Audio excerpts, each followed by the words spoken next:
현대를 만들어갔던 뭐지 이게? 네. 뭔가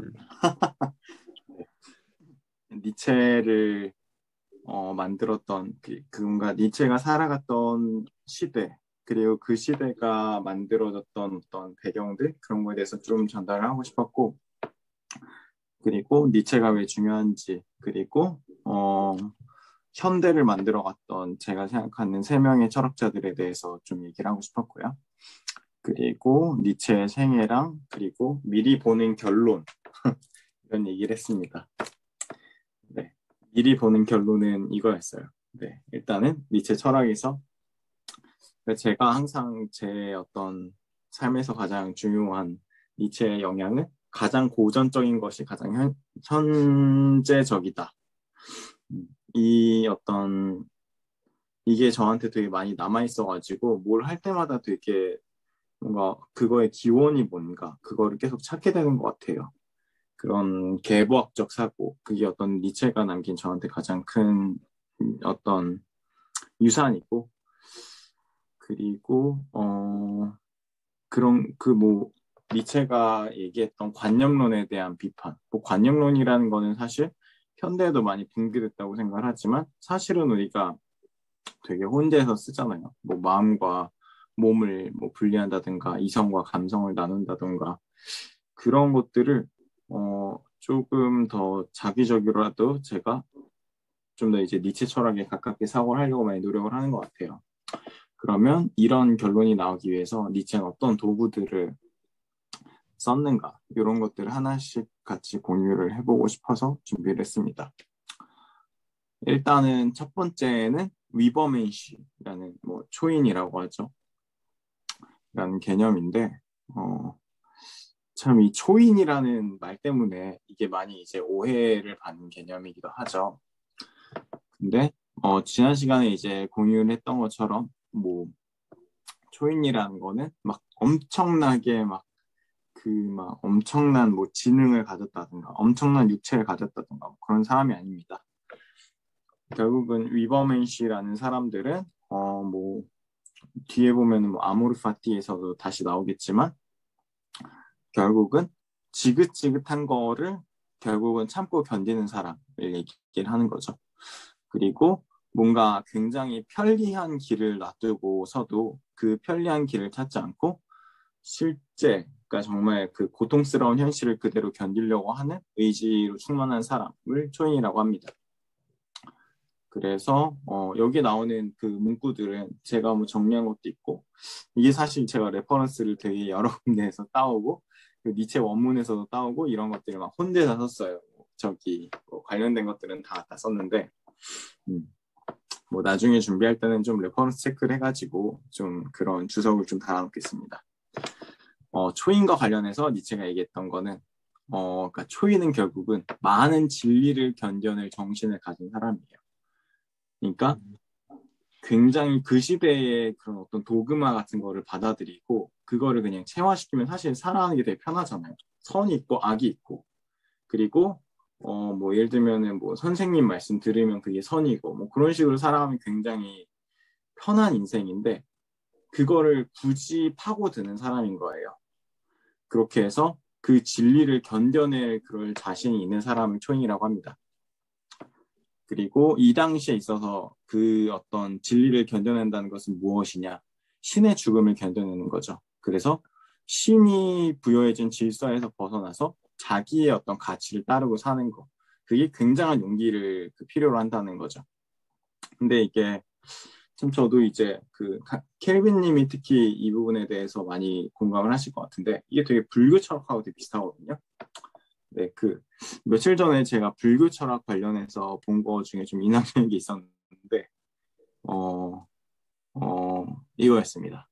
네, 그 아시겠지만 이제 석가모니라는 사람은 그 저기 뭐 특히 이제 원시불교에 가서는 이게 사실 뭐 불교라는 것도 나중에 이제 통치에 대한 그 어떤 뭐 질서를 부여하기 위한 그런 종교로 변질이 돼가지고 좀 이게 많이 이렇게 막 그 많이 원시 불교에서 많이 벗어났는데 사실 원시 불교에서 목적은 뭐냐? 이런 고통스러운 사바 세계에서 벗어나서 네. 고통스러운 사바 세계에서 벗어나는 거죠. 그래가지고 더 이상은 이런 고통을 느끼지 않고 완전한 죽음을 이제 목표로 하는 거예요. 그리고 그거를 이제 그 목표로 가기 위해서 뭔가 이제 수련을 하는 거죠. 그러면서 이제 인간사의 어떤 많은 것들을 초탈하는 그런 훈련을 하는 게 불교잖아요. 그러다 보니까 이제 니체 철학이 굉장히 그 불교랑 비슷한데 뭔가 인간으로서의 완성되는 거를 추구하는 거고 인간으로서의 어떤 그런 미저리들 뭐 그런 것들을 견디는 거를 굉장히 되게 추구를 한단 말이에요. 근데 정말 신기한 거는 이거는 사실 제가 뭐 그 책에서 본 거고 실제로 뭐 그거를 체크해 본 건 아니라서 잘 모르겠지만 제가 본 책에 의하면은 니체는 이런 개념들을 뭔가 동양 철학의 어떤 개념을 읽어서 추출한 게 아니라 고대 그리스 철학에서 도출했다고 합니다. 그래서 그 뭔가 고대 그리스 철학의 원형에는 이런 정신이 있었다는 거예요. 근데 이게 언젠가부터는 소실이 돼서 점점 그 불교가 마치 이제 변질된 것처럼 그 이제 원시적인 그런 어떤 가르침에서 벗어나서 우리가 이제 기독교적인 질서가 이제 도그마가 되면서 여기서 이제 한 면만 그러니까 뭐 어떤 뭐 몸에 대한 철학이라든가 어떤 뭐 그런 어떤 뭐 비극이라든가 이런 거에 대한 강조는 없어지고 그 절반을 나눠서 나머지 부분에 대해서만 강조를 하는 게 점점 이제 서양의 정신세계를 지배했다는 겁니다. 그래서 초인이라는 거는 뭐냐? 극복의 인간이다. 그리고 건너가는 존재고, 그러니까 올라가는 게 아니라 내려가는 존재예요. 그리고 창조하는 자고, 축제를 벌이는 자다. 이거는 이제 이 다음에 나온 개념하고도 관련이 있는데, 결국은 이제 저번에 이제 보이저님이 공유해 주신 거에도 그런 어떤 비유가 나오는데, 뭐 낙타와 뭐 사자와 아이의 단계를 나눠가지고 이제 구분을 하잖아요. 결국은 초인이라는 거는 그 인간사에 있는 모든 고통들을 기꺼이 느끼면서 견디고 거기서 어떤 그 즐거움을 찾는 사람인 거예요. 그렇게 이제 축제를 벌이는 자고 결국은 아이처럼 순수한 마음으로 그것을 즐기는 자다라고 얘기를 하는 거죠. 그리고 고독과 자유로움을 견딘다. 그런 어떤 남들과 이제 질서에서 벗어났을 때 어떤 고독을 기꺼이 즐긴다 이런 개념인 거고 그리고 니체가 참 니체보다 조금 전에 이제 있었던 관념론의 정말 완성이라고 할 수 있는 사람이 칸트였잖아요. 칸트가 생각했던 정말 이성으로 모든 걸 통제한다 이런 개념들 굉장히 비판을 합니다. 그러니까 뭐 칸트에 대한 어떤 철학의 뭐라 그래야 되지? 그런 근본을 비판한다기보다는 뭔가 칸트적인 인간형 뭐 이런 것들을 비판하는 것 같아요. 그래서 결국은 자신의 어떤 수련의 과정이라는 거죠. 이런 인간사의 모든 힘든 것들을 그렇게 받아들여야 된다. 그렇게 하면은 낙타의 단계에서 사자의 단계를 거쳐서 나중에 아이의 단계로 나아갈 수 있다라는 게 니체의 어떤 교훈입니다. 네. 혹시 여기 관련해서 말씀하시고 싶으신 거 있으시면은 좀 더 공유를 해주실 수 있으신가요? 아니면 다음 개념으로 바로 넘어갈까요? 저 아까 그 트위터가 너무 맞아요. 웃기고 약간 정말 저희 경종을 울렸는데요 지금. 그러니까 현 시대의 진정 깨달음자. 너무 맞는 말이고 너무 비유가 찰떡 같아서 정말 깨달은 자의 트위터입니다. 멋지네요. 트위터에는 뭐라 그랬지? 맨 위와 맨 아래만 있다가 사람이 그거를 나눌 수는 없지만 그렇죠. 정말 대단한 사람과 정말 이상한 사람만 있다고 하던데 정말 맞는 말 같아요. 완전 깜짝 놀랐네. 그 현대 자본주의의 경제 구조랑 똑같네요. 맨 위와 맨 아래만 있네요. 중간이 없네. 그러네요. 아니 전 진짜 신기해요. 그러니까 니체가 고대 그리스에서 이거를 유출해서 그러니까 고대 그리스의 어떤 그 철학과 여기서부터 쭉 끌고 와서 너무나 이 불교와 닮아 있는 점을 이렇게 많이 도출했다는 거 굉장히 신기하다고 느끼고 있고요. 저기 민성님도 그 강신주 박사 굉장히 좋아한다고 얘기했고 뭐 전권 다 읽으셨다고 저는 이제 몇 개만 읽고 그랬는데 제가 그 매달린 절벽에서 손을 뗄 수 있는가를 틈날 때마다 조금씩 읽고 있어요. 매일 밤 너무 힘들 때, 너무 일상이 너무 힘들 때 몇 개의 그런 챕터를 좀 읽으면서 마음을 좀 다스리는데 지금 오늘 소개해 주신 이 초인, 위버맨쉬에 해당하는 대목들이 막 떠올라요. 어떤 것들. 뭐가 떠오르냐면 거기에 그런 에피소드가 있거든요. 뭐 디테일을 다 잊어버렸고 스승이 여러 제자들을 아마 석가였던 것 같아요. 여러 제자들이 가르침을 받으려고 앉아있는데 그 스승이 연꽃 하나 이렇게 손에 딱 들어요. 그랬더니 이제 제자들은 다 이제 날고 긴다는 제자들이 다 고민에 휩싸여 있는 거야. 저게 무슨 의미일까? 대단한 가르침을 주시는데 이게 무슨 의미일까 하는데 그 중에 제자 한 명이 정말 그 꽃을 보고 환하게 아이처럼 그냥 웃고 있어요. 그랬더니 네가 내 뒤를 이을 자다. 네가 깨달은 자다. 그 에피소드 하나가 나오고. 그러니까 거기 내용 보면은 사실 그 선불교의 이야기들은 다 그렇게 이게 무슨 소리야? 여기서부터 주석을 해야 되는 입장이 나오는데 거기에 대해서 강신주 박사가 이제 해석을 덧붙여 놓은 것을 보면 이 내용입니다. 그러니까 순수하게 그 꽃만 바라보는 사람. 그러니까 무슨 의미냐면 다른 제자들은 꽃을 들었는데 스승을 바라보고 있다는 거죠. 의도가 뭘까? 그 말은 좀 더 들어가면 저 스승은 진리를 알고 있다. 저 스승이 내포한 진리를 내가 답습해야겠다. 근데 그 스승이 말하는 건 무엇이냐? 진리는 스스로가 발견하는 것이지 누군가를 통해서 그렇게 답습해서 얻는 건 다 죽은 진리야. 스승은 그러니까 우리가 알고 있는 그 고대의 위대한 스승들도 다 자기들의 깨달음을 얻어서 소멸하고 아까 이제 그 트위터에 나온 것처럼 사라졌다면 그 사람이 얻은 깨달음은 그냥 내가 참고할 하나의 레퍼런스, 참고의 지식인 거지. 그게 진리일 수는 없어. 너 자신의 진리를 얻어야 돼. 그런데 너희들은 지금 내가 말하는 거를 받아들이려고 하고 있으니까 영원히 깨달을 수 없다는 거죠. 근데 지금 내가 꽃을 들었을 때 지금 이 꽃을 든 사람을 보지 않고 그 꽃을 보고서 있는 그대로 느껴서 아이처럼 환하게 웃었다. 그것은 어떤 스승의 권위 그리고 기존 지식의 어떤 체계 이런 것들을 뛰어넘을 수 있는 자라는 거죠. 근데 그걸 보고 굉장히 와닿는 하나의 에피소드구나. 해석을 이렇게 할 수 있구나 생각했는데 오늘 니체 얘기를 듣고 적용해 보면 그게 초인인 것이고 그게 아이 같은 사람인 것이고 사실 그럴 수 있기 때문에 창조할 수 있는. 왜냐하면 그 꽃을 든 스승을 바라보는 사람은 절대 창조를 할 수 없거든요. 답습만. 그렇죠. 그 스승의 수준에 얼마나 가까이 다가가느냐, 누가 수제자인가, 거기까지만 갈 수 있는. 토익 990점 맞는 사람과 910점 맞는 사람을 놓고서 우열을 나누려고 하는 것처럼요. 근데 놀랍습니다. 저는. 뭐냐면 니체가 이렇게 말을 하는 그 비교의 내용과 그 아주 멀리 떨어진 그 인도에서 나왔던 이런 에피소드와 어떤 가르침들이 굉장히 마치 한 사람이 동서양의 버전으로 풀이한 것처럼 이렇게 나온다는 건 놀라운 얘기입니다. 어떻게 결국 깨달음이 그거라는 뜻일까요? 그러니까요. 그렇죠. 그렇죠. 깨달음이 그렇다는 거죠.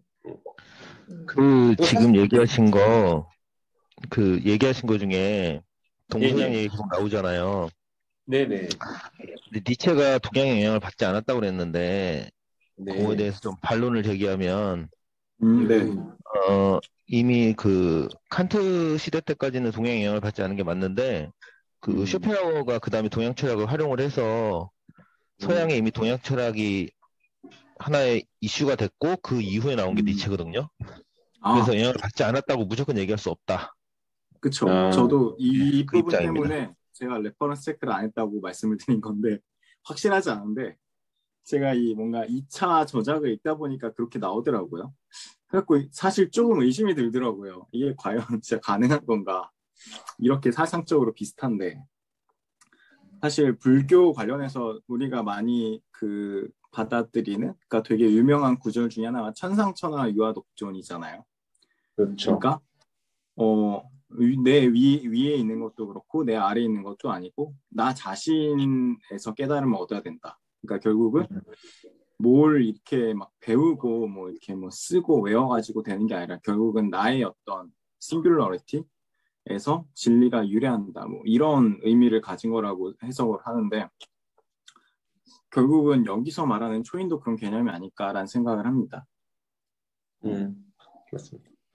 뭐 영향을 받았을 수도 있고 아니면은 안 받았을 수도 있고요. 그래서 영향을 받았는데 야 그게 우리 서양이 믿는 어떤 진리의 근원, 고대 그리스 철학으로 한번 따라가 보자. 혹시 이런 가르침에 어떤 방향으로 나아갈 수 있는 게 있는지. 봤더니 이쪽 방향 나갈 수 있어. 근데 역사적으로 이쪽이 아닌 다른 쪽의 방향 나갔어. 그걸 깨달아서 이렇게 얘기했을 수도 있고요. 근데 분명한 것은 우리가 알고자 하는 어떤 진리의 참 모습은 사실은 이런 유일 것 같아요. 물론 이것도 하나의 방향이지만 초인의 모습 아니면 불교에서 말하는 해탈의 모습일 것 같아요. 그리고 이 말들이 하는 공통적인 얘기는 저는 이제 민서님이 말씀해 주신 천상천하 유아독존 그리고 뭐 사카가 얘기했던 거는 무수의 뿔처럼 혼자서 나아가라. 이 말들 다 하는 얘기가 너 자신의 그 진리로 살아야 한다는 거죠. 너 자신의 진리는 다른 쪽에서 유입될 수 있는 게 아니고 차단하라는 게 아니라 너 자신만의 그 언어로 만들어낸 하나의 독자적인 진리인 것이고 그렇기 때문에 다른 사람에게 강요할 수도 없고 다 각자가 자기 자신의 어떤 인생관이 되겠죠. 철학이 될 것이고 그것을 구축해서 살아가는 것만이 하나의 온전한 우주가 된다라는 얘기를 다 하는 것이니까요. 맞는 것 같아요. 맞다고 생각하고 이게 굉장히 어렵다는 것은 나이를 한 살 한 살 먹어갈수록 느낍니다. 굉장히 어렵습니다. 이건 제가 젊었을 때는 그냥 이런 가치가 되게 멋지고 쫓아가면 진짜 한 인생 멋지게 살아갈 수 있겠다 생각했거든요. 굉장히 어려워요.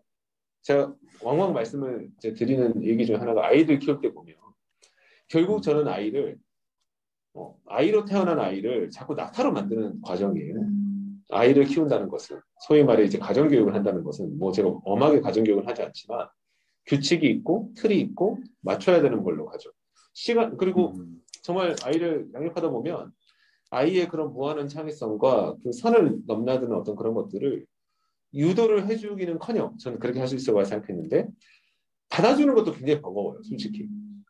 그러니까 자꾸 이제 선을 그으려고 그러고 재단을 하려고 그러고 하게 됩니다. 그래서 이런 말들이 왜 인류가 존속하는 이 역사 속에 계속해서 나왔던 말들인데 그토록 어려웠던가 생각이 들고 또 제 자신을 봐도 저는 그런 생각 되게 많이 들거든요. 뭐냐면 뭔가 내 지금 내면에 일어나는 이 모든 시간과 어떤 에너지가 나 자체의 나만의 어떤 진리와 가치관을 좀 더 구축하기 위해서 온전히 쓰이고 있는가 아니면은 자꾸 그런 것들이 무너지고 외부에서 주어지는 어떤 기준에 맞춰가는 쪽으로 해체된 다음에 끌려가는가 오히려 나이가 들면 들수록 더 내가 해체되고 끌려가는 걸 느끼거든요. 점점 이제 자기 독자성을 구축해서 단단해진다. 뭐 육아에서도 그런 얘기 하지 않습니까? 뭐 40이 넘으면 부록이 되고 그 다음부터는 뭐 지천면이 되고 이런 얘기들이 물론 유교에서 말하는 것은 하나의 정해진 공통된 코어 진리가 있고 그것을 얼마나 내가 다가가서 도달하냐의 얘기를 하고 있어서 사뭇 차이나는 점은 있지만 오히려 저는 가면 갈수록 그걸 지키기가 어렵고 혼란스럽더라. 또 세상이 굉장히 많이 바뀌고 새로운 가치들이 튀어나오다 보니까 따라가기도 바쁘다 보니 뭐 그런 점이 있다라는 생각이 드는 것이죠. 예. 하여튼 저는 굉장히 여기까지 들었을 때 놀랍습니다. 제 철학은 굉장히 놀라워요. 네.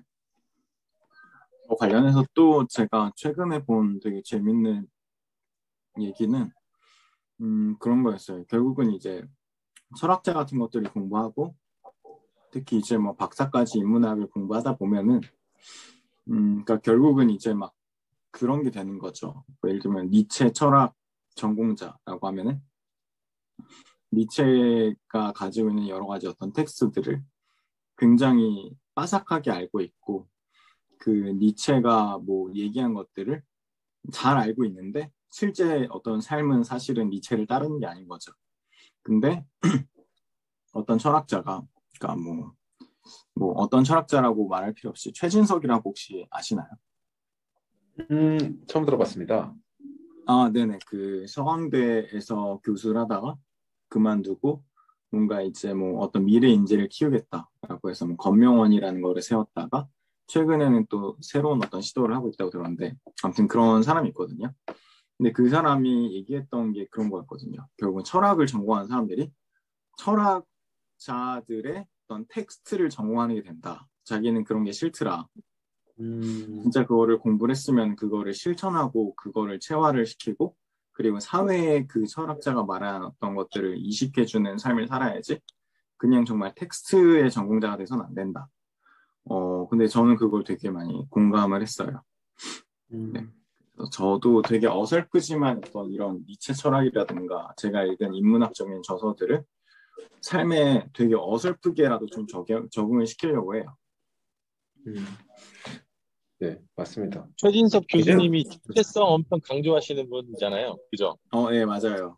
네, 저 그 교수님 좋아해요. 되게 멋있어요. 맞아요. 이분 찾아봐야겠는데요, 최인석 교수님. 꼭 기억해 놓겠습니다. 오, 멋진 분.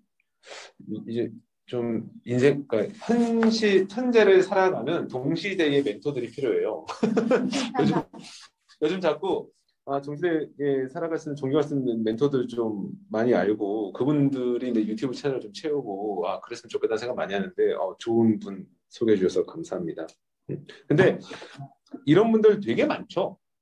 네. 그러니까 되게 교조적이라고 해야 될까요? 뭐 약간 스콜라적이라고 해야 될까요? 뭐 저희가 뭐 그 종교 영역에서 이렇게 하시는 분은 뭐 비일비재하고요. 뭐 목사인데 전혀 그렇지 않은 행위를 하시는 분 너무 사고사를 많이 나오고 교수인데 강의할 때는 막 내가 이게 진리가 있다면 빵도 필요 없어 이렇게 얘기하지만 그 교수 자리를 위해 막 수많은 그런 물밑 작업하는 거 보면 과연 맞냐라는 것들 고발도 많이 나오고 하는데 진짜 그런 것 같아요. 사람이 자기 인생에 체화하는 것과 그것을 그냥 알고 있는 것.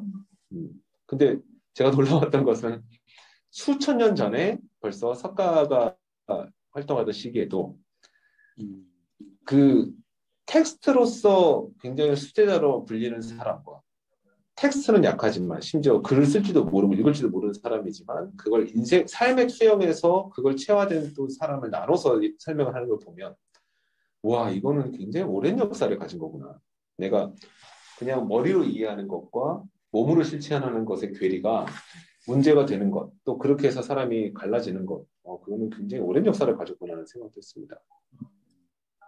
근데 지금 말씀하신 게, 그러니까 그 강신주 책에 자주 나오는 그 육주 해능이라는 사람이 있잖아요.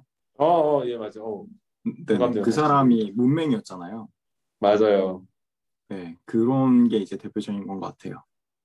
맞습니다. 네. 그래서 저는 사실 이 개념을 되게 뭐라 해야지? 되게 천박하게 실현하고 있는 게 있는데, 그러니까 결국은 이제 초인이라는 게 되게 지긋지긋한 어떤 삶을 견디는 사람이잖아요. 그래서 저는 회사에서 지긋지긋한데 뭔가 그냥 필요한 일을 할 때 이 초인의 개념을 생각하면서 그걸 견뎌냅니다. 저도 약간 비슷한데. 그쵸. 가장 지긋지긋한 거. 회사에서. 근데 이게 굉장히 위로가 되지 않나요, 민성님?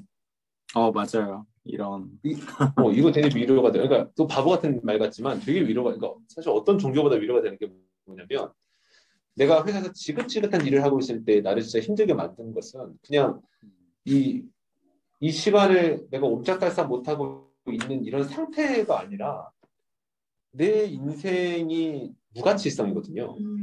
이 시간이 나한테 굉장히 무가치하다. 그리고 이 시간이 나는 죽어 있다. 이런 생각을 하게 되면 될수록 못 견디게 되는 거거든요, 사실은. 근데 그 똑같은 시간에 나는 초인의 삶을 살고 있다.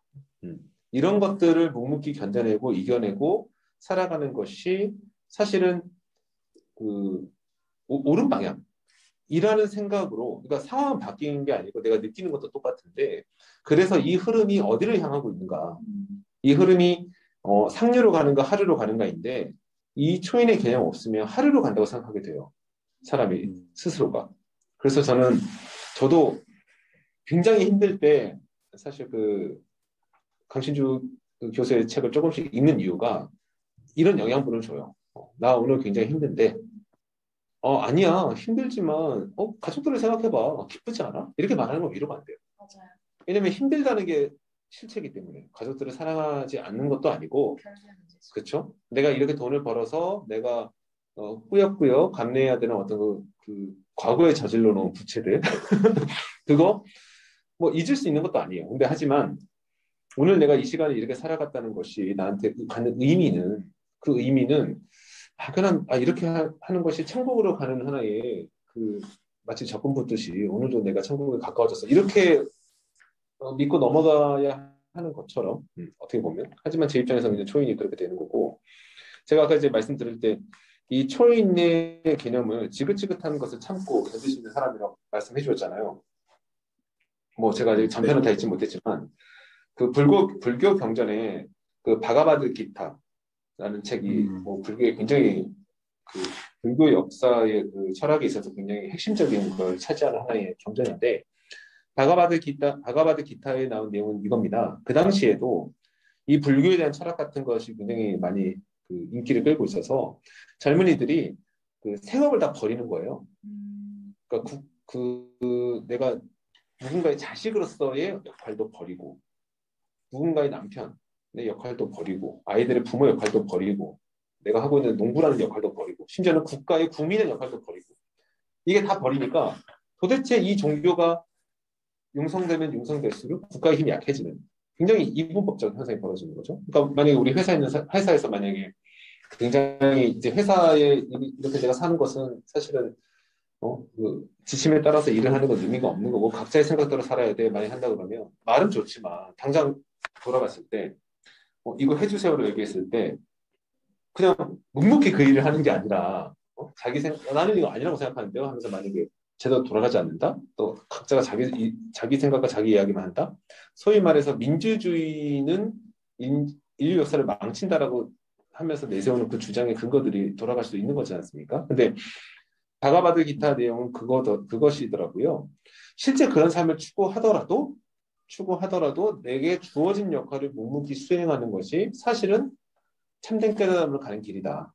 이게 두 개가 성립될 수가 없는데 그 바가바드 기타에 나오는 그 이야기 형태로 되어 있거든요. 한 왕자가 내가 지금 이 전쟁을 수행하는 역할을 해야 되는 거냐 아니면 나는 내 깨달음을 위해서 모두 집어 던지는 게 맞는 거냐 나는 갈등이다 라고 했을 때 거기에 있던 스승이 정확히 내용 일치하지 않을 수도 있습니다. 죄송합니다. 근데 그 스승이 얘기하기를 이 두 가지가 서로 다른 게 아니다. 자신에게 주어진 역할, 왕자로 태어나서 나라를 지켜야 되고 전쟁을 승리로 이끌어서 국민들을 지켜야 될 역할을 수행하는 것이 깨달음의 길과 합치된다라는 걸로 그 이야기에서 설명을 해서 많은 사람들이 지금 나한테 주어진 역할을 묵묵히 그게 지긋지긋하고 그것이 깨달음과 무슨 상관이야 라는 회의가 든다 하더라도 우선은 나한테 주어진 일을 묵묵히 하는 것이 사실은 깨달음의 어떤 도달, 어떤 해탈의 영역으로 가는 그 길이다라고 합치를 시켰다는 거죠. 근데 이 두 개가 저는 하나로 모아지기 굉장히 어려운 얘기거든요, 사실은. 힘들면 내가 또 옳다고 믿는 것의 방향이 이게 아니라고 생각하면 집어 던지는 게 인간의 마음인 거잖아요. 그것이 약간 그 노마드의 모습인 것이고 또 이런 것이 약간 히피나 이런 쪽의 어떤 그 생각들이 일치인데 근데 저는 니체의 초인의 개념에서 이게 너무 신기한 거죠. 지금 괴롭고 힘들지만 그걸 감내하면은 그게 초인의 길이야.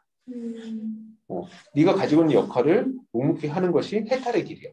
이 두 개가 서로 닮은 꼴이라는 것은 굉장히 놀라운 일인 것 같아요. 그래서 아까 제 초인에 대한 얘기를 들으면서 문득 떠올랐어요. 제가 바가바드 기타에 대해서 내용이 너무 읽어볼 수는 없어서 내용만 따로 들었을 때 우와 되게 놀라운데? 그래서 인도라는 나라가 이 불교 철학을 받아들이면서도 국가가 붕괴하지 않게끔 막아주는 하나의 사상적 보완책이 됐구나 라는 생각을 하게 됐다는 거죠. 그렇습니다. 진짜 이게 맞는 것 같아요. 뭔가 진짜 주어진 역할을 잘하는 게 사실 우리가 일상인으로 살아가는 데 있어서 중요한 거고. 네. 그러면 다음 개념으로 좀 넘어가 볼게요. 네네. 네. 다음은 아예 이제 좀 다른 쪽인데 그러니까 이제 니체가 강조했던 세계관이 그러니까 결국은 이제 아폴론적 세계랑 디오니소스적인 세계가 있다. 그러니까 아폴론적 세계는 뭐 빛과 뭐 이성, 뭐 이런 것들, 그러니까 로고스의 세계라고 할 수 있다면은 다음 이제 디오니소스적인 세계가 있는데 이거는 굉장히 어떤 감성 영역이고 어둠의 영역이라고 볼 수가 있다. 근데 현재까지 이제 기독교 철학이 특히 이제 강조를 해왔던 것들은 계속 아폴론적인 세계에만 집중이 되어 왔다. 근데 이제 이게 그런 거잖아요. 결국은 신이 아니라 인간을 강조한다고 했으면은 사실 어떤 인간의 욕망이라는 측면에 대해서도 결국은 이제 들여다봐야 되는 거고, 그리고 그러니까 결국은 이제 이성이라는 거를 그러니까 100% 따르고 산다라는 건 어떻게 보면 신의 질서를 산다는 거잖아요.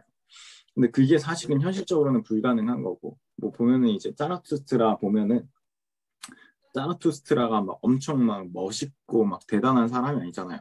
어떻게 보면 약간 찌질하기도 하고 막 되게 막 막 감정에 막 취했다가 막 되게 그런 막 이렇게 좌충우돌하는 사람인데 그런 모든 인생의 국면들을 강조해야 된다라고 그렇게 읽었어요. 이 부분에 대해서는 제가 읽었던 책 중에 이런 게 있었는데 아이고 네 이겁니다. 이제 현대 미학을 정리한 책인데 그러니까 이제 니체의 어떤 철학 중에서 이제 특히 이제 아폴론과 어떤 디오니소스에 대해서 가장 잘 나타나 있는 게 이제 비극의 탄생이라는 저작이죠. 그리고 결국 이제 예술의 세계만 강조해서 봤을 때 아폴론적 세계라는 거는 그러니까 여기에 나오는 것처럼 뭐 조형 예술로 표현이 될 수가 있고, 그리고 뭐 관조적인 가상의 세계라고 표현할 수 있고, 뭐 명확한 거 이런 것들을 표현하는 것들인데, 그러니까 디오니소스적인 건 굉장히 일회적인 거 있잖아요. 뭐 음악이라든가 무용이라든가 특히 막 음악에 대해서 처음에 배울 때 알게 됐던 개념 중에 하나가 결국은 음악은 선형성이 있다. 결국은 시간이 지나가는 동안 음악이 흐르는 거고, 그리고 음악은 동시에 뭐 여러 가지 음을 낸다고 해서 뭐 그런 거 있잖아요. 뭐 내가 막 연주하고 싶은 모든 음을 한 번에 막 제시를 했어요. 그러면 사실 음악은 그렇지가 않잖아요. 그게 막 모든 걸 전달하지 않잖아요. 뭔가 이런 코드라든가 어떤 화성을 통해서 전달을 할 수가 있는 거고, 그렇게 어떤 지나가는 뭔가 이제 영원하지 않은 그러니까 필멸적인 그런 질서를 가지고 있는 게 음악인 거죠. 그리고 춤도 똑같은 거고, 이런 어떤 뭐라 그래야 될까, 굉장히 인간적인 인간의 한계에 봉착해 있는 그런 어떤 세계가 있는 거고, 그리고 어떤 아폴론적인 세계관으로 그렇게 대표될 수가 있는 그런 어떤 밝고 영원한 세계와 달리 디오니소스적인 거는 어떤 일시적인 걸 수도 있고, 그리고 이제 뭐 특히 이제 음악이라든가 그런 것들은 이제 연주할 때마다 뭐 이때만 해도 뭐 기법법이 뭐 지금처럼 이렇게 막 레코딩을 할 수 있고 그런 게 아니니까 그때마다 막 달라질 수가 있는 거죠. 뭐 그런 어떤 불안정성 이런 것들까지도 받아들여야 된다. 그런 개념들을 니체는 제시를 했습니다. 그래서 결국은 우리가 지금까지 봤었던 로고스적인 질서뿐만 아니라 이것도 같이 봐야 된다라고 강조했던 거고, 이게 굉장히 많이 영향을 끼친 것 같아요. 이 이후에는 정말 이제 디오니소스에 대한 뭐라 그래야 되지? 이 이후 철학자들이 굉장히 그런 디오니소스에 대한 어떤 찬가라든가 아니면 음악에 대한 어떤 찬미라든가 일회성에 대한 것들 이런 것들에 대해서 많이 이제 긍정적인 신호들을 많이 보내는데, 그런 거에 대한 어떤 사상적인 기반을 마련해 준 것 같아요. 네, 저는 사실은 이 아폴론과 디오니소스에 대해서 읽으면서 많이 생각났던 텍스트가 그거거든요. 장미의 이름. 혹시 보셨나요? 1편만. 한 3번 시도했던 것 같아요. 아 진짜요? 3번 시도했는데 끝까지 네. 못 갔던 기억이 있습니다. 두 번째 중에 하나만. 네. 전 옛날에 되게 움베르토 에코가 저의 어떤 롤모델이었거든요. 아주 어렸을 때는. 그래서 움베르토 에코처럼 막 정말 막 엄청나게 다계국어를 하잖아요. 그리고 뭐 고대와 중세에 대한 굉장히 깊은 지식을 가지고 있고, 좀 스포를 하면은 혹시 장미 이름의 결론을 알고 계신가요? 결론을 알고 있습니다. 아, 네네. 예. 뭐 저는 이게 스포 당해도 상관없다. 저도요. 네. 아, 네네. 감사합니다. 네. 이제 아리스토텔레스가 그 아리스토텔레스의 어떤 텍스트를 보면 되게 약간 자기계발서처럼 써 있잖아요. 되게 뭐라 그래야 될까? 막 예를 들면 뭐 플라톤의 저서 같은 경우는 막 대화체로 돼 가지고 되게 읽기가 힘든데 아리스토텔레스는 되게 명확하게 뭐 개념을 뭐 정의를 하고 그거에 대해서 뭐 예시를 들고 뭐 설명을 하고 뭐 이런 것들을 하는데 그 시학이었나? 그죠? 시학이죠. 시학에 비극은 있는데 희극은 없다라는 게 이제 뭔가 장미의 이름의 출발점이에요. 그 비극은 있는데 왜 희극은 없을까? 그러니까 희극이라는 게 너무 이제 뭐 아리스토텔레스 시대부터 별로 안 중요해가지고 이거를 아리스토텔레스가 중요하지 않다라고 생각하고 안 썼을까? 근데 장미 이름의 결론은 안 쓴 게 아니다. 안 쓴 게 아니라 결국은 이제 감춰져 있었던 거고 일부러 전승하지 않고 있었던 건데 그거를 전승하고 있었던 어떤 보관하고 있는 일종의 어떤 장소가 있었는데 그거를 나중에 태워버리죠. 네, 그런 어떤 희극이라는 거를 강조하는 것이 뭐 현재 어떤 신학적인 질서를 무너뜨린다라고 해서 그런 식으로 이제 인간의 어떤 두 측면이 있다고 봤을 때 그 두 측면 중에 하나를 억압하는 그런 질서가 있었다는 거고 그게 니체 시대에도 있었고 그런 어떤 니체적인 철학의 영감을 받아서 쓴 게 그 우메르토 에코의 장미의 이름이라고 생각합니다. 네. 맞습니다. 네, 여기 관련해서도 하고 싶은 말씀 있으시면 편하게 말씀해 주세요. 뭐 다른 분은 네, 어떠십니까?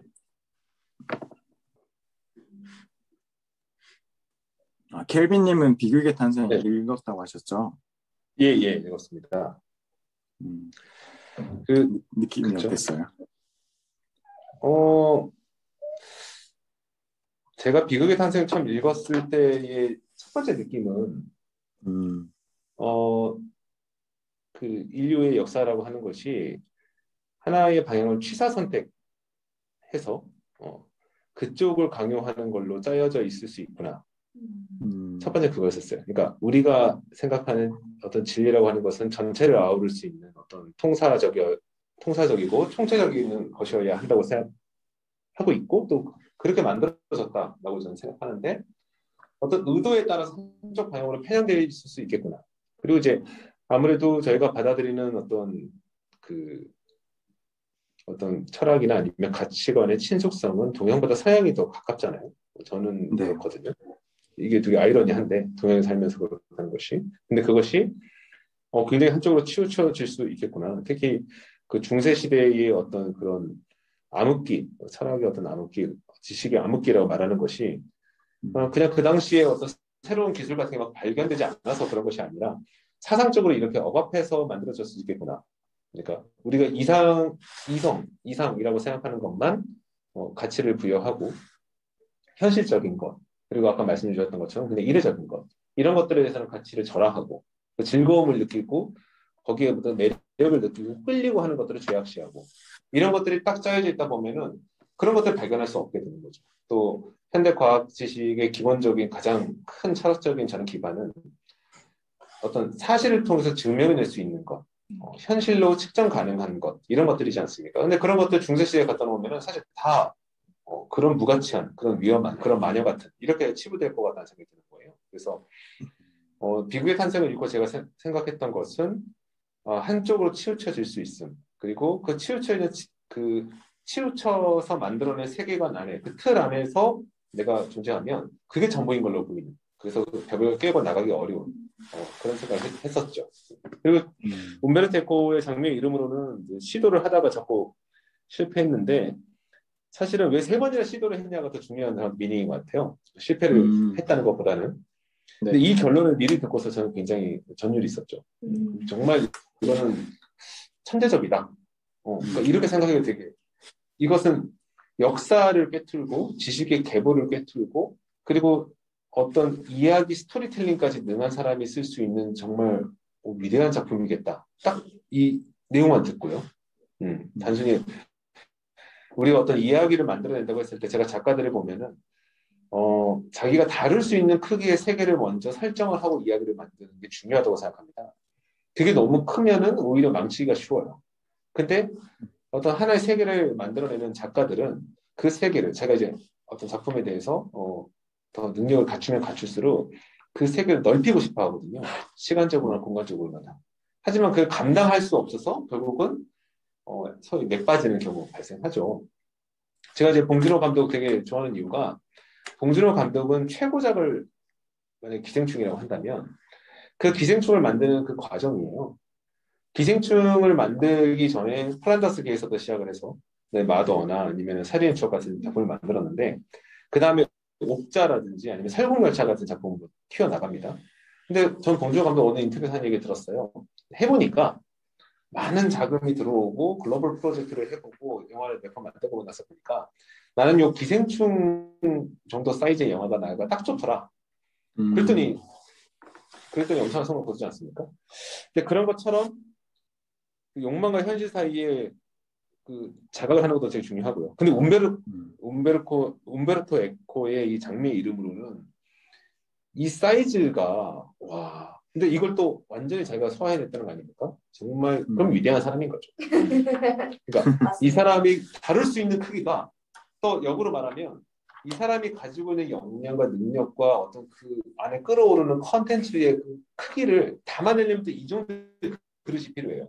역사를 전체를 꿰뚫고 관통하고 하나의 거대한 스토리로 이어져가는 건 필요하기 때문에 굉장히 멋지다. 네 번째 도전 곧 하겠습니다. 빨리 읽어야겠네요. 이게 되게 저는 되게 이런 철학 같은 거를 읽고 되게 뭐라 해야 되지?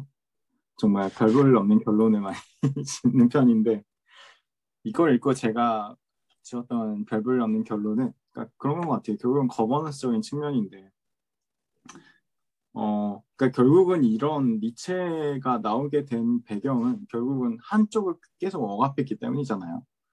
결국은 모든 사람이 똑같은 사고를 가지고 있는다는 건 정말 불가능하고 그리고 결국은 막 모든 사람들이 다 이렇게 막 정말 맨질맨질하게 동등한 사고를 하면 균질한 사고를 하면은 그게 정말 행복하고 완벽한 세상을 만들 것 같지만 사실 그렇지 않잖아요. 그러니까 결국은 어떤 불화라는 거는 어떤 조직에서 무조건 있어야 되는 거고 그러니까 있을 수밖에 없는 거고 그거를 받아들이지 않으려다 보니까 결국은 이제 묵살하고 그러다 보면은 결국은 어떻게 보면 진화해서 뒤처지는 거죠. 그러니까 되게 그냥 어설픈 예시를 들자면은 그런 거죠. 옛날에 우리나라 같은 경우는 성리학에 대해서 정말 다른 해석을 하는 거를 용납하지 않았잖아요.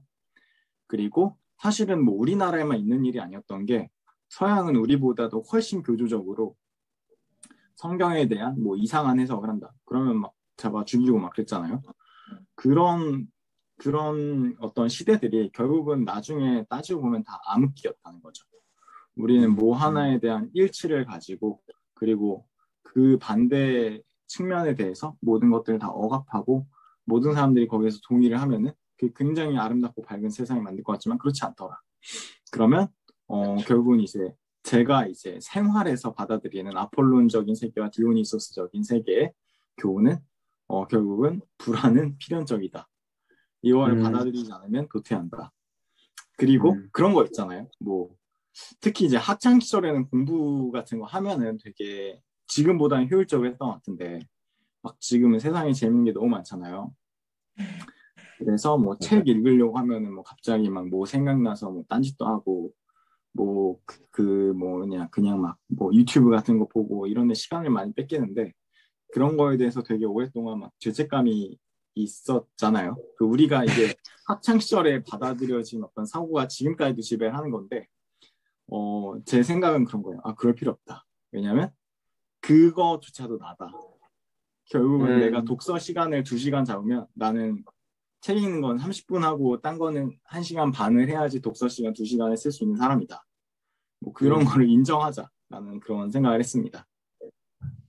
음. 마찬가지로 헬스 같은 거 할 때도 내가 이제 뭐 생각하고 갔던 거는 뭐 이제 1시간 동안 운동을 하면은 뭐 30분 동안은 뭐 러닝을 하고 굉장히 뭐 효율적으로 뭐 이제 뭐 웨이트 같은 거를 뭐 20분을 하고 10분은 뭐 그거 이제 뭐 스트레칭을 한다 이런 식으로 굉장히 그 오거나이징을 하고 가는데 실제 가면은 한 20분 정도는 휴대폰 보는데 쓰고 10분은 보는데 쓰고 뭐 그러잖아요. 맞아요. 그러니까 이걸 맞아요. 받아들여야 된다. 이걸 받아들이지 않으면 영원히 고통받는 것 같아요. 그러니까 음. 결국은 어떤 이상적인 세계에 나를 가두는 거죠. 그게 얼마나 나를 고통스럽게 하는지 이제는 받아들여야겠다라는 거를 저는 이제 니체를 읽고 나서 아주 뭐라 해야지 초라하게 제가 내렸던 결론이었습니다. 이걸 받아들이는 게 진짜 제일 힘들죠. 어렵죠. 네, 나를 있는 그대로 받아들이는 게. 맞아요. 굉장히 공감하고요. 저는 그러니까 그런 생각을 했어요. 제가 어렸을 때 그 오이디푸스 컴플렉스처럼 되게 아버지를 미워하는 마음이 있었어요. 근데 아버지를 왜 미워했냐면 아버지가 이상적이지 않은 모습 때문에 미워했어요. 그러니까 지금 생각하면 굉장히 부당한 미움이었습니다. 저의 아들이 만약에 저를 그런 이유로 오랜 시간 동안 사실 미워하는 감정이 있다 그러면 너무 슬플 것 같아요. 내가 생각해놓은 이상적인 아버지가 그렇죠. 있는데 그거에 부합하지 않는 모습을 보이셔서 네.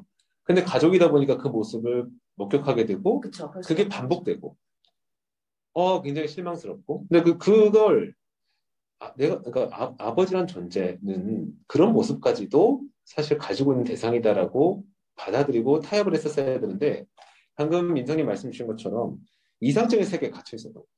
나 자신도 사실은 이상적이지 않으면서 내 주변에 특히 내가 의미 있게 생각하는 사람은 이상적이기를 바라는 마음 그런 마음 가질 수 있어요. 하지만 그 틀에서 벗어났다는 이유로 그 어떤 점수화된 것에 미달했던 이유만으로 고칠 수도 없으면서 계속 불만을 갖고 거기에 대해서 저항하는 마음을 갖는다. 어떻게 보면 중2병이 그렇게 생기는 것 같기도 하고 그렇죠. 맞아요. 그런 마음이 있어요. 그래서 수년 전에 제가 아내랑 그 카프카의 변신이라는 소설을 서로 이야기하다가 읽고 나서 원래 저희 그런 분위기 아닙니다. 저희 굉장히 디오니소스적인 부부입니다. 이런 얘기하면 다들 좀 오해하시는데 그날은 그 얘기를 했어요. 별 얘기 다 하다 보니까 문득 그런 얘기가 나왔어요. 내가 어렸을 때는 카프카의 변신을 보면 거기 보면 그레고리가 주인공이고 그 사람이 벌레가 된 거잖아요. 내가 그레고리, 그러니까 벌레의 입장이 됐다고 생각하고서는 이 책을 읽었는데 그러다 보니까 억울하고 답답하고 눈물 나잖아요. 네. 근데 그 이야기를 나눴던 때가 아내랑 이야기를 나눌 때가 30대 후반이었던 것 같은데 내가 이 책을 다시 보는데 왜 여기서 벌레로 변해서 마지막에 죽는 이 대상이 우리 부모님 같지? 라는 생각을 했어요. 그리고 그 그레고리를 둘러싸고 있는 여동생, 그 다음에 뭐 어머니, 이 주변 가족들 있잖아요. 그게 나 같은 거예요. 이제 뭐냐면 카프카가 쓴 벌레라는 소설은 사람이 벌레로 변했다라고 하는 하나의 그냥 가상적이고 비현실적인 스토리가 아니라 사람을 점점 벌레처럼 보게 되는 현실적인 인간의 마음 같다는 생각이 든 거죠. 그러니까 옛날에는 부모님이 나를 위해서 경제적 뒷받침해주고 물론 나를 낳아주셨고 뒷받침해주시고 부모의 보호 없이 나는 존재할 수 없으니까 그때는 부모를 너무 사랑하죠. 근데 그 카프카 소설의 그레고리가 그렇잖아요. 외판혼인데 그 사람이 거리를 가져다 주니까 그 가족들이 너무나 그레고리한테 잘해주고 그레고리의 심기를 어기지 않으려고 노력하잖아요. 하지만 그 그레고리가 벌레로 변했을 때 자신의 어떤 경제적 역할을 하지 못했을 때 그때 가족들이 변하는 모습은 벌레보다 더 혐오스럽죠. 근데 내가 그렇더라. 분명히 내가 내 부모에 대해서는 물론 미워하는 감정도 있었지만 부모가 나를 설사 버리거나 나를 미워할 거라는 일말의 의심조차 하지 않고서 내 평생을 살아왔는데 조금씩 역전돼서 이제 내가 부모에 대한 책임감을 느끼고 그리고 부모의 어려운 점들에 대해서는 이제 내가 피해자가 아닌 하나의 해결을 해줘야 되는 이제 해결사 역할을 해야 되는 역할이 다가오는데 그 부모의 존재를 생각하는 게 정말 내가 그 본론을 변해가는 그레고리를 보는 그 가족들 같은 거예요. 내가 소설 어떻게 같은 텍스트가 이렇게 다르게 읽히지? 라는 걸 가지고 아내랑 한번 얘기한 적이 있었어요. 근데 아내도 똑같은 감정을 솔직히 서로 얘기를 하면서 서로 굉장히 우리가 이렇게 사실은 비루하고 정말 추잡스러운 모습을 내면에 가지고 있는 사람들이라는 걸 한번 크게 서로가 교감한 적이 있는데 문제일 것 같아요. 네. 근데 그런 것들도 사실 그렇습니다. 우리 안에는 아폴론의 세계도 있지만 디오니시스의 세계도 있는 거죠. 근데 나는 아폴론이 되고 싶고 내가 아폴론적인 사람이라고 스스로 껍질을 뒤집어 쓰고 그리고 아폴론 척해요. 심지어 내 안에 디오니소스의 모습을 내가 느낄 때면 화들짝 놀랍니다. 그리고 종교를 갖고 있다면 회개하고요. 종교가 없다 그러면은 그냥 취해서 잊어버리죠. 아니면 잠이 들어버리거나 그냥 그거를 내가 계속 자극받는 게 힘드니까 그게 힘드니까 어떻게든 회피를 하는 거예요. 고치려고도 물론 노력을 하지만 그게 고쳐지겠습니까? 먼저 타고난 것인데 그런 것들이 이렇게 막 서로 떨어져 있는 어떤 이야기들이 하나의 텍스트들이지만 결국 어디선가 연결되고 한다는 것 그게 사실은 어떻게 보면 진리의 희미한 선이 아닐까 싶고요. 저는 방금 이 아폴론에 대해서 저 이성적 틀에 대해서 말씀해 주신 미사님 얘기를 듣고 나 자신에 대해서 그렇게 실망하고 하지만 지금은 받아들이고 있다. 너무 당연한 얘기고 근데 내가 내 윗세대, 내 아랫세대 이 두 세대를 바라보는 내 관점도 그러한 측면에서 사실은 정말 깨달음을 추구한다면 이상적인 틀을 강요하지 말고 현실적으로 받아들이고 그 모든 것들 용해해내서 내 안에서 일단 극복할 수 있는 모습으로 가는 것이 맞다라는 생각도 더불어 합니다. 어렵죠. 쉽지 않죠. 맞아요. 네. 그래서 저는 폭력이 아닌 모든 다름은 어느 정도는 인정을 해야 된다고 생각을 해요. 네, 스스로 자체도 나 자신 자체도 내가 이상적으로 생각해놓은 나 자신과 현실에 진짜 비루한 나 자신의 다름을 인정하지 못하잖아요. 맞아요.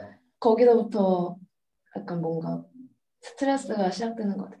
제가 요즘에 되게 많이 보이는 단어가 게으른 완벽주의라는 단어가 되게 많이 보이는 것 같은데. 마음에 든다. 벌써 마음에 든다. 네. 근데 저는 사실 그리고 제 아는 분 중에 그걸 되게 계속 얘기하신 분이 있어요. 본인은 게으른 완벽주의자여가지고 이런 이 모양 이 꼴이다. 약간 이걸 되게 자조적으로 말하시는 분이 있어요. 근데 저는 냉정하게 말하면 사실 게으른 완벽주의 없다고 생각하거든요. 그냥 이것도 그냥 예쁘게 포장한 거지. 내가 이상적으로 생각하는 나 자신과 현실의 나 자신의 갭을 인정하지 못해서 그냥 이렇게 예쁜 말로 포장한 거다. 완벽주의가 아니라 그냥 게으른 거다라고 생각을 해요. 게으른데 나 스스로를 받아들이지 못하는 거다. 그냥 너는 널 받아들이면 돼 라고 계속 하는데 그러니까 뭐 일례로 자기는 뭐 옛날부터 학교 다닐 때도 완벽하게 하지 못하면은 승이 안 차서 아예 안 해버린다. 그렇죠. 이 얘기를 하는 거예요. 그런 친구들 있잖아요. 있어요. 막 조금 잘못해도 삐끗해서 시험을 못 보면은 나 그냥 이거 안 하고 다음 학기에 다시 들을 거야 해가지고 아예 포기해버리거나 지각을 하면 아예 학교를 안 가버리거나 자기는 어렸을 때부터 이래서 자기는 이게 참 지금까지도 마흔이 다 돼가는 지금까지도 힘들다라고 하는데 이건 그냥 이상적인 너를 놔버리면 될 것 같은데 라고 하는데 사실 그게 가장 그렇게 말은 웃으면서 하지만 가장 어려운 거긴 하죠. 그 친구가 생각나네요. 맞죠. 약간 본인의 이 아폴론적인 걸 되게 너무 높게 만들고 너무 공고하게 만들어서 그거를 약간 현실과 너무 다르다는 걸 인정하지 못하고 포기하지 못하는 맞습니다. 그러니까 좀 괴로운 것 같아요. 괴로우신 것 같아요. 네, 그죠. 라칸이 얘기했던 이상적 자아인 것 같아요. 결국은 이상적 자아를 가지고 있으니까 자기 자신을 소외시키는 거거든요. 맞습니다. 저 현실의 자신을 진짜 자신을 소외시키는. 네. 근데 그런 이야기들이 내용이 락강에서도 나오고 또 제가 되게 존경하는 철학자 한병철 씨도 그 얘기를 계속 하는 거거든요. 그러니까 뭐냐면 이상적인 자아를 또 자기가 설정했으면 그나마 그건 내 거야. 근데 어딘가 내가 알 수 없는 외부에서 이상적 자아를 그냥 설정해서 모두를 거기에 컨슈밍 하는데 그게 내가 원하는 욕망으로 느끼는 것에 대한 탈피를 또 얘기하는 거고 제가 왜 동강님에게 BTS 한번 인도해달라고 말씀드렸던 이유 중에 하나가 사실 여기 있어요. 뭐냐면 저 BTS 잘 몰라요. 들어도 가사 안 들려요. 근데 BTS 아미 중에 한 명이 저의 아내의 친한 동생인데 만나서 얘기하다가 아미라고 고백을 하길래 그래서 몇 가지 물어봤거든요. 근데 그런 얘기가 굉장히 와닿았어요. 뭐냐면 BTS의 멤버들은 진짜 막 오토바이 타고 배달도 하고 막 그랬던 그리고 이제 유명 기획사에 들어가지도 않았던 그런 멤버들인데 이 친구들을 왜 아미들이 사랑하느냐 그런 자신의 과거를 숨기지도 않고 애써 그러니까 미화하지도 않고 있는 그대로 나타내는데 거기에 보면은 내가 얼마나 사실은 그 완벽하지 않은 그리고 혼란스러운 존재인지를 그대로 다 드러내면서도 하지만 그런 자신을 또 이제 사랑하고 긍정하고 근데 그게 내 자신뿐만 아니라 모든 사람에게 그 메시지를 전하는 내용으로 채워져 있다는 거예요. 결국 우주에서 보면 그 낮고 그러니까 더 좀 더 낮고 아니면 더 못하고 하는 건 정말 의미 없는 거고 그 각자 소중한 거 그러니까 그거를 굉장히 그 노래에 빠져들고 팬으로서 그걸 악망하다 보면은 깨달아진다는 거죠. 굉장히 거기서 흥미가 생겼어요. 그 이야기를 들었을 때가 사실은 러브 유어셀프인가 뭐 하여튼 그 노래의 유행했을 때라서 근데 그 다음에 보니까 또 막 다이너마이트 나오고 난리가 나요 막 근데 그 가치관이나 철학이 무너지지 않고 계속되면서 이런 성공을 또 거둔다고 하더라고요. 누군가 좀 이것을 다 아우를 수 있는 누군가의 인도를 받고 싶다. 어쩌면 가장 위대한 철학자가 아닐까? 왜냐하면 니체나 석가나 그 자기가 속했던 그 시대의 틀에서는 사실 재평가받지 못했고요. 그리고 그 자기가 속해 있던 그 지정학적 그 영향에 절대 영향을 받았는데 만약에 BTS가 그것을 그런 어떤 철학과 가르침을 전파하고 있다 그러면 가장 위대한 파급력 아닌가요? 그 젊은 나이에? 그래서 그 동강님 그 맥도날드 다 드시면 꼭 한번 인도를 한번 해주셨으면 하는 마음이 듭니다. 예. 맥도날드 다 드시고 완벽하지 않아도 좋고 그냥 먼 발치에서만 바라봤는데 한 몇 걸음만 더 가까이 가도 좋겠어요. 이 현상에 대해서. 네. 그러네요. 저는 잘 모르겠거든요 아직. 왜 그렇게 모두가 좋아하는 거지? 이거를. 맞아요. 그러니까 잘생겼고 노래 잘하고 뭐 퍼포먼스가 좋고 이건 알겠는데 이 정도로 전 세계가 이 사람들을 사랑한다고? 왜? 그거하고 전혀 관련 없습니다. 그러니까 그게 너무 궁금해요. 왜 나만 지금 소외된 거야? 이런 느낌. 맞아요. 약간 소외감 느껴요.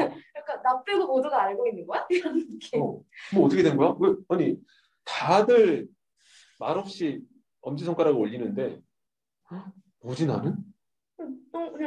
그냥 멋있는 아이돌이라고 생각했는데 모두가 그 이상의 뭔가가 있대. 근데 그것은 지금 내가 말할 수 없대. 그러니까 지금 전 세계가 나를 따돌리는 느낌이. 그러니까 전 세계로부터 따돌린다고 있고 지금까지는 대중음악 아이돌 그러면은 뭐 사람들 좋아하는 거 알겠는데 나는 약간 좀 다른 거에 관심이 더 많습니다라고 이렇게 이제 생각을 했는데 BTS는 그렇게 말하면 안 될 것 같거든요. 아닌 것 같아. 그래서 누군가의 인도가 필요합니다. 네. 예, BTS는 그런 식으로 접근하는 아이돌은 아니에요. 완전히 달라요. 그렇죠. 그래요? 철학적으로 접근해야 돼요. 그러니까. 제가 여러 명에게 물어봤는데 여기까지만 얘기하세요, 다. 아니 근데 막 그런 댓글이나 이런 것도 뭐 유튜브에서 너 공부해서 찾아봤는데 댓글 이런 거 보면 진짜 외국인들도 그러니까 BTS 음악을 듣고 내가 너무 힘들었는데 10대인데 너무 힘들었는데 정말 죽고 싶은 생각까지 했는데 약간 이제 나 삶의 의미를 찾고 행복해졌다. 이런 간증의 글들이 너무 많은데 나도 그 간증에 동참까지는 아니더라도 맞아요. 그렇지 맞아라고 하고 싶은데 그렇다고? 어느 부분에서 어느 노래를 듣고 어떻게 그런 생각이 든 거지? 나만 몰라 지금? 약간 이런 기분? 그러니까요. 아니 전 세계가 다 BTS의 세례를 갖고 있는데 그나마 같은 국적을 가진 내가 이렇게 몰라서야. 근데 정광님이 인도해 주시면은 믿고 따라갈 수 있어요. 사실 다른 분들은 좀 그런데 농아님이 이끌어 주시면 진짜 믿고 따라갈 수 있을 것 같습니다. 리니지의 세계 설명해 주셨던 것처럼. 그러니까 이거 정말 또 다른 하나의 가상현실일 수 있거든요. BTS의 세계는 그런 느낌도 있기 때문에 궁금합니다. 디오니소스로 잠깐 돌아가서 잠깐 얘기하면은 예. 그러니까 그냥 아예 예술적인 질서만으로 봐서도 아폴론적인 질서랑 디오니소스적인 질서가 많이 혼합돼 있는 것 같은 게 뭔가 그런 것 같아요. 막 정말 막 군무 추는 막 소녀시대 같은 막 그런 아이돌이 있다가도 갑자기 막 싸이 같은 사람들 막 나오고 막 그래가지고 한번 이렇게 휘저어놓고 막 그러잖아요. 그런 그 옛날에 뭐 17세기에 굉장히 그때 그 뭔가 그리스적인 비극이 다시 융화하는 그런 시대에서 갑자기 제가 되게 위대하다고 생각하는 극작가가 몰리에르인데 몰리에르는 거기서 막 코미디를 썼단 말이에요. 그런 식으로 계속 그 판을 유지하고 뭔가 정말 멋있는 측면을 강조하는 질서도 있지만 뭔가 이제 그 다른 측면들 그런 거를 강조하는 질서도 항상 공존하는 것 같아요. 이거는 지금 말하는 맥락이랑 좀 다른데 이 부분에 대해서 좀 얘기하고 싶어가지고 네 얘기해봤습니다. 맞습니다. 네 그런 게 균형을 가지면서 우리의 어떤 문화라는 게 구성되는 거 아닌가라는 생각을 합니다. 네. 그래서 이제 그리고 아까 뭐 실천적인 측면에서 들어와서 저도 아까 게으름 완벽주의자 말씀하셨을 때 굉장히 많이 공감했던 게 저 신입사원 때는 혼나는 게 너무 무서워가지고 뭔가 결과물 같은 것들이 빨리빨리 안 보여줬었거든요. 근데 그게 진짜 생각해보면은 제 초반 경력에 굉장히 많은 어떤 안 좋은 습관이었던 것 같아요. 그래서 나중에는 그걸 엄청 고쳤어요.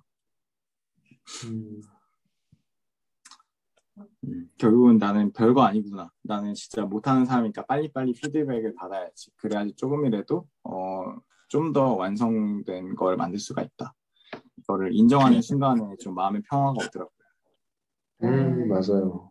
맞아요. 이거는 저도 한마디 보태고 싶은데 뭐 저희 회사 얘기니까 네.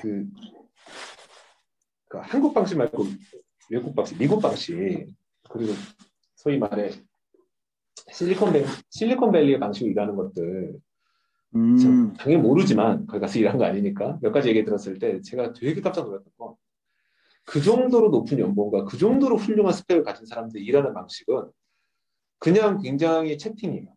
일하는 방식 자체가. 그냥 딱 보고 제가 생각하는 얘기하는데 어떤 느낌이냐면 내가 틀렸으면 물어뜯어. 그러니까 이게 진짜 진정한 그 집단지성이라는 생각이 드는 것이 내가 의사결정권자고 내가 디렉션을 내리면 다 시행되는 구조를 하더라도 자 지금은 다 같이 띵킹하는 단계야. 그 단계에 대한 명확한 이해가 있는 거죠. 그러면 그때그때 생각을 뭐 그냥 바로바로 이제 꺼내놓는 거죠. 그러니까 이게 만약에 누가 틀렸다고 했을 때 내 권위가 실추될까 봐 고민하고 꼭 참고 있는 게 아니라 그리고 다른 사람 다 얘기하고 마지막에 판결을 내리는 게 아니라 그냥 거기에 끼어들어서 자신있게 얘기를 해요. 이렇게 되는 거 아닐까? 선생님 그거 이렇게 안 되는 거예요. 이거 아니에요? 이거 맞는 거 같은데? 그러니까 이런 것들이 굉장히 유기적으로 계속 이루어지고 근데 그 흐름, 그 생각의 흐름이 사실은 처음으로 그 일을 접하는 사람이 충분히 똑같이 따라가게 될 사고의 흐름이라는 거죠. 그래서 그 근거를 남기는 게 중요하고 그 근거를 남겨놔야 새로운 사람이 그걸 볼 때도 결론만 남겨놓으면 아니 왜 이렇게 돼? 이런 생각도 들어서 해볼 수 있는 거 아니야? 왜 꼭 이렇게 닫힌 결론이야? 아니에요. 그 사고를 따라가다 보면 물론 그 사고의 가지에서 다른 쪽으로 타고 들어가서 다른 걸 낼 수도 있고 그러니까 여러모로 봤을 때 그 서로가 생각을 주고받고 하던 이력을 남기는 거는 굉장한 의미가 있습니다. 이 결론이 그대로 다시 받아들여지건 새로운 걸로 확정되건 근데 제가 이 내용에 대해서 접하게 됐던 것이 컨플런스 때문이에요. 그러니까 현대카드, 현대캐피탈이 컨플런스라고 하는 프로그램을 도입한다는데 그게 실리콘밸리를 쓰고 있으니까 도입을 한대요. 근데 이게 뭐 내가 볼 때는 기능도 되게 잘 모르겠는데 이걸 왜 그렇게 실리콘밸리가 쓰지라고 했을 때 컨플러스가 다 답은 아닙니다. 그것도 이미 너무 올드해졌다고 저는 알고 있어요. 근데 그 프로그램은 그렇게 쓰는 거예요. 여러 사람들이 짤막짤막하게 그냥 자기 의견 달고 서로 어떤 그 격차 없이 근데 내가 이 컨텐츠에 대해서 생각하는 동안만큼은 완전히 내 거라고 생각하고 의견 덧대는 거죠. 그리고 마지막에 최종 결론을 모아내면은 그게 또 하나의 결론을 이어지게끔 쭈쭈쭈 그 데이터베이스가 구축될 수 있게끔 되는 거죠. 근데 그것을 그런 일하는 방식과 아니면 서로 커뮤니케이션 철학에 대한 공유 없이 갑자기 컨플러스를 도입을 하고 PPT 쓰지 못하게 하다 보니까 여기가 그냥 하드디스크 저장 공간이 됐어요. 그리고 거기에 접근할 수 있는 권한의 부여를 할 수 있는 걸 이용해서 올릴 자료와 올리지 말아야 될 자료가 구분되기 시작했고 지금 보면 컨플러스가 제대로 작동하고 있지 않습니다. 그냥 어디선가 비밀리에 자기들끼리 보고책이나 이런 걸 통해서 만들어진 최종 결과물을 히스토리컬하게 올려놓는 정도 아카이빙하는 정도? 처음에 이거를 실험해 보려고 막 짤막짤막하게 의견을 막 여기저기 달고 막 해봤는데 오히려 충돌이 더 많이 생기고 노이즈가 더 많이 생기고 그리고 이제 소위 말해 뒷소문이 안 좋아지는 거죠. 이거는 굉장히 어떻게 보면 아직까지도 이 회사나 아니면 한국 사회나 지금 현재 우리가 살고 있는 우리의 세대, 우리의 체계가 아까 민선님이 말씀해 주셨던 것처럼 틀릴 수 있음을 인정하는 그러니까 실패할 수 있는 어떤 자유, 실패할 수 있는 권리 그리고 이게 실패가 아니게끔 이해하는 한 명의 이 개체가 어떤 거대한 두뇌를 이루는 하나의 뇌세포처럼 그렇게 활동할 수 있어야 할 텐데 그걸 기대하는데 그게 아닌 거예요. 모두 각자가 끌어안고 내가 내놓는 한마디, 내가 내놓는 문서 하나가 나에 대한 평가로 귀결된다 생각하니까 틀리면 안 되고 내가 내면 오답이 되면 그 오답은 내 오답이 되니까 그렇게 닫힌 상태로 계속 일을 하게 되면 굉장히 걱정돼요 사실. 새로운 게 나올 수가 없지 않나라는 생각이 드는 거죠. 맞아요. 그리고 되게 저희 팀이 되게 커가지고 사람이 많아서 각자 이렇게 담당이 있잖아요. 네. 근데 몰랐는데 이제 저희 팀에 계시나 다른 팀에 얼마 전에 가신 분이 있어요. 근데 그분이랑 개인적으로 얘기를 하다가 그분이 제가 자료실에 이런 걸 해보려고 하는데 어떨까 생각하고 있다 이렇게 했는데 되게 많은 아이디어와 영감을 주신 거예요. 근데 너무 좋은 아이디어와 영감들인 거예요. 너무 좋다고 왜 이런 걸 우리 같은 팀에 있을 때는 말을 안 해주셨냐 했더니 1번은 아무도 물어보지 않았고 아무도 물어보지 않는데 갑자기 말하기에는 담당자로는 그거를 그냥 자기 좀 일이 생기네 약간 이렇게 받아들일 수도 있는데 그리고 나도 이게 좋은 건지 안 좋은 건지 나 혼자 생각했을 땐 모르니까 지금 네가 좋다고 해주니까 이게 좋은 거였구나 이렇지 아닌가? 별론가? 담당자로서 또 생각이 다른가? 이 생각에 말을 못했다 이런 거예요. 그래서 이게 진짜 그렇게 자유롭게 가볍게 얘기할 수 있는 공간이 있거나 그런 시간이 있으면 좀 더 풍성한 모든 일들이 좀 풍성해지지 않을까 싶은데 어렵긴 하죠 진짜. 약간 그런 이유로 그쵸. 담당자가 싫어하지 않을까. 그쵸. 그냥 단순히 일이 하나 더 보태졌다고 생각하지 않을까 이런 생각과 내 생각이 틀린 건 아닐까. 되게 바보 같다는 생각을 하지 않을까 사람들이 이런 맞아요. 걱정이 들어서. 맞아요. 이거는 오늘 아침에 제가 출근하면서 들은 뉴스에서 나온 대목인데 또 약간 맞닿는 부분이 있어서요. 얼마 전에 한미 정상회담을 했잖아요. 거기 한국 쪽 의전 비서관이 나와서 인터뷰를 하고 있었어요. 근데 미국 쪽의 의전이 굉장히 기존에 계속해서 이제 진행됐던 그런 관성적인 아닌 상투적이지 않은 굉장히 이제 세계적으로 박수받고 있는 하나의 이벤트가 있었어요. 진행자가 물었어요. 그 아이디어는 누구 머리에서 나온 거냐? 당신이 제안하셨냐? 내가 아니다. 미국 쪽에서 했다. 미국의 담당 의전 비서관은 누구시냐? 답이 되게 깜짝 놀랐어요. 미국은 의전 비서관이라는 역할이 없다. 제가 봤더니. 그래서 일할 때 힘들었다. 백악관도 국무성도 NFC도 다 그 역할을 담당한 담당자가 있는데 누구 한 명이 의사결정을 한 건 아닌 것 같고 걔네들 일하는 거 보니까 어떤 하나의 이런 프로젝트가 생기는 거죠. 그러면 걔네들 자기 협의를 해가지고 하나의 결과물이 나오는데 이건 누가 낸 아이디어고 이건 누가 주관한 담당자고 이게 없더라. 그리고 인터뷰는 지나갔어요. 근데 저는 그게 이제 캐치가 된 거죠. 근데 오늘 얘기 들으면서 지금 얘기하다 보니까 그건 너무 한국적인 거예요. 어떤 내용이 있으면 이게 누구 거라는 꼬리표가 달리는 거. 근데 그 꼬리표가 달리면은 잘 됐을 때 그걸 쫓아가서 인정을 해주고 보상을 해주고 그러면 사이 좋은데 사실 그건 안 하면서. 근데 그 꼬리표의 두려운 점은 말을 꺼낼 수가 없어요.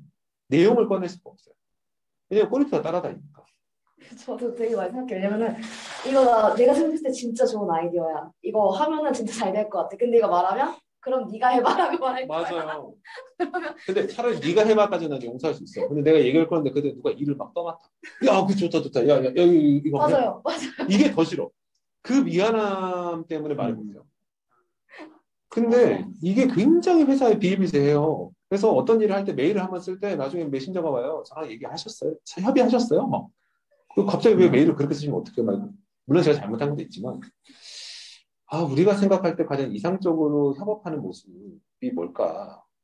왜 우리는 각자가 되게 사이로하게 일을 하면서 또 하나로 묶어지는 형태로 일을 하고 있고 그럼 이것을 넘나들 수 있는 어떤 가치관의 체계나 문화는 또 뭘까라는 생각을 거듭 많이 해보게 되는 거죠. 근데 저는 그 완벽한 게으른 완벽주의도 그렇고 오늘 얘기한 아폴론이나 디오니소스도 그렇고 이런 것들에 대한 저는 민서님 말씀에 동의하거든요. 고전으로 돌아가야 되고 본질로 돌아가야 되고 거기서부터 뭔가 교정하지 않고 자꾸 겉에 있는 것만 대충 갖다 입히면은 흡수가 안 돼요. 회사의 문화 못 바꾼 상태에서 컴플런스 도입하고 지금 10년 정도 된 거, 10년 안 됐다. 한 5년은 됐잖아요. 4년 됐어요. 뿌리 못 내리잖아요. 왜? 본질로 들어가서 거기서도 건드리지 않았기 때문에. 네. 이해가 진짜 풍부한데요. 너무 재밌는데요. 아닙니다. 근데 또 계속 더 준비해 주신 뒤에 컨텐츠가 있으실까요? 네네네. 그거는 이제 그 다음 시간에 하고 일단 이 정도로 오늘은 마무리하겠습니다. 네. 감사합니다. 시간 좀 딱 1시에 맞춰주셨나.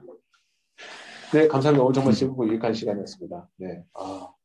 네. 너무 막 확장성이 좋은 콘텐츠가 좋은 콘텐츠인 것 같아요. 감사합니다. 수고하셨습니다. 네. 수고하셨습니다. 수고하셨습니다.